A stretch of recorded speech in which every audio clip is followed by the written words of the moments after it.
ప్రకాశం జిల్లా కనిగిరి నియోజకవర్గం పామూరు సీఏ కీలక సూచనలు. పామూరు పట్టణంలోని స్థానిక మమ్మీ డాడీ సెంటర్లో సీఏ భీమా నాయక్ ద్విచక్ర వాహనదారులకు హెల్మెట్ గురించి అవగాహన కార్యక్రమం నిర్వహించారు.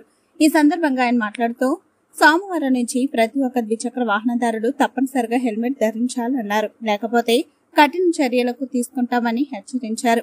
హెల్మెట్ ధరించి ప్రాణాలను కాపాడుకోవాలన్నారు.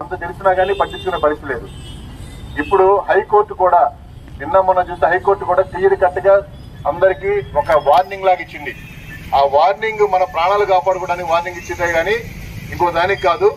మీరు ప్రతి ఒక్కరు ఇక నుంచి ఒక 2 days గ్యాప్ ఇస్తాం, రేపు ఎల్లుండి గ్యాప్ ఇస్తాం. సోమవారం నుంచి ఎవరైనా సరే ఎక్కడ ఊర్లో గానీ ఊరు బయట గానీ హైవేల మీద గానీ హెల్మెట్ లేకుండా ప్రయాణం చేస్తే ఖచ్చితంగా వాళ్ళ పైన సీరియస్ యాక్షన్ ఉంటది.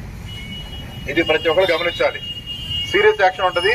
ఆ యాక్షన్ ఎట్లా ఉంటదంటే మొదటిసారి, రెండోసారి, మూడోసారి కాకుండా ఒకేసారి చాలా తీవ్రమైన చర్యలు తీసుకోవాల్సి వస్తుంది చట్ట ప్రకారంగా.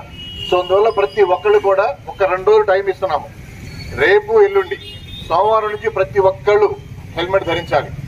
హెల్మెట్ ధరించమని చెప్పేది మీకోసము, మీ కుటుంబం కోసం, మా కోసం కాదు. మీకోసం, మీ కుటుంబం కోసం. చాలా మంది హెల్మెట్.